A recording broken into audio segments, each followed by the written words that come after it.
اسرائیل شام پر مشتبہ کیمیائی ہتھیاروں اور میزائل بنانے والے مبینہ اہداف پر فضائی حملے کر رہا ہے۔ بندرگاہی شہر لتاکیہ کے قریب اسرائیل نے فضائی دفاعی تنصیب کو نشانہ بنایا اور شامی بحریہ کے جہازوں کے ساتھ ساتھ فوجی گوداموں کو بھی نقصان پہنچایا۔ دارالحکومت دمشق میں اور اس کے آس پاس فوجی تنصیبات، تحقیقی مراکز اور الیکٹرانک جنگی انتظامیہ کو بھی نشانہ بنایا۔ اسرائیل نے شام میں سب سے اہم فوجی مقامات کو تباہ کر دیا، جن میں شام کے ہوائی اڈے اور ان کے گودام، ہوائی جہاز کے squadron, radar, military signal station اور بہت سے ہتھیاروں اور گولہ بارود کے ڈپو بھی شامل ہیں۔ زیادہ تر شامی گورنریٹس میں مختلف مقامات کو بھی نشانہ بنایا۔ اسرائیلی وزیر خارجہ گیڈون سار کا کہنا ہے کہ انہیں خدشہ ہے کہ بشار الاسد کی حکومت کے خاتمے کے بعد یہ ہتھیار شدت پسندوں کے ہاتھ لگ سکتے ہیں اور اسرائیل ایسا ہونے سے روکنا چاہتا ہے۔ اسرائیلی وزیر دفاع اسرائیل کاٹس کا کہنا ہے کہ اسرائیلی فوج شام کے بھاری اسٹریٹجک ہتھیاروں کو تباہ کر دے گی، جن میں میزائل اور فضائی دفاعی نظام بھی شامل ہیں۔ میڈیا رپورٹس بتاتی ہیں کہ پچھلے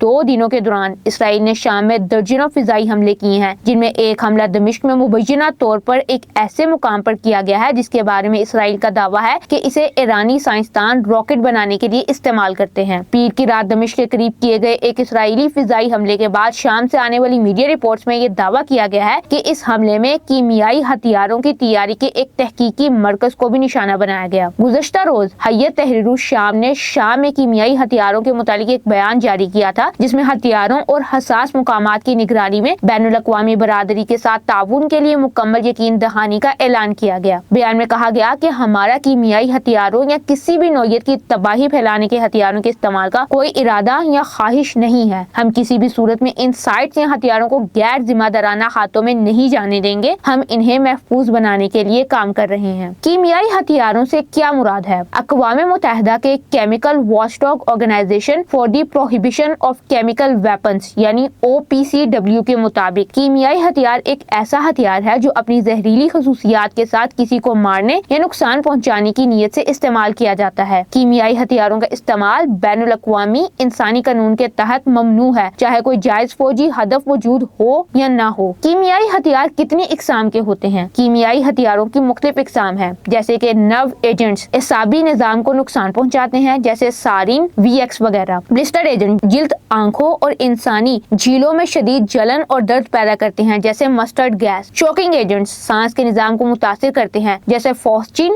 اور کلورین۔ بلڈ ایجنٹس جسم کی آکسیجن استعمال کرنے کی صلاحیت کو متاثر کرتے ہیں، جیسے سائنائڈ مرکبات۔ رائٹ کنٹرول ایجنٹ عارضی جلن پیدا کرنے والے غیر مہلک ایجنٹ جیسے آنسو گیس۔ چوکنگ یا دم گھٹنے والے ایجنٹ جیسے فاسچین پھیپھڑوں اور نظام تنفس پر حملہ کرتے ہیں۔ سب سے زیادہ مہلک نرو ایجنٹ ہوتے ہیں، جو دماغ کے پیغامات کو جسم کے پٹھوں تک پہنچانے میں مداخلت کرتے ہیں۔ ان کا ایک چھوٹا سا قطرہ بھی بہت مہلک ہو سکتا ہے۔ مثال کے طور پر 0.5 ملی گرام سے بھی کم ایک ایجنٹ ایک بالغ شخص کو مارنے کے لیے کافی ہے۔ یہاں یہ بھی بتانا ضروری ہے کہ سارین کو سائنائڈ سے 20 گنا زیادہ مہلک سمجھا جاتا ہے۔ اس کے ایکسپوژر کے چند منٹوں کے اندر ہی دم گھٹنے سے انسان کی موت ہو سکتی ہے۔ ان تمام کیمیکل ایجنٹوں کو توپ خانے کے گولوں، بموں اور میزائلوں میں استعمال کیا جا سکتا ہے۔ بشار الاسد کی حکومت اور ان کے روسی اتحادیوں پر الزام ہے کہ انہوں نے مارچ 2011 سے شام میں شروع ہونے والی خانہ جنگی کے دوران مخالفین کے خلاف کئی مرتبہ کیمیائی ہتھیار استعمال کیے ہیں۔ یاد رہے اگست 2013 میں دمشق کے قریب شامی حزب اختلاف کے زیر قبضہ علاقے گوتا میں کیے گئے ایک مبینہ کیمیائی حملے میں، جس میں نرو ایجنٹ سارین شامل تھا، 1400 سے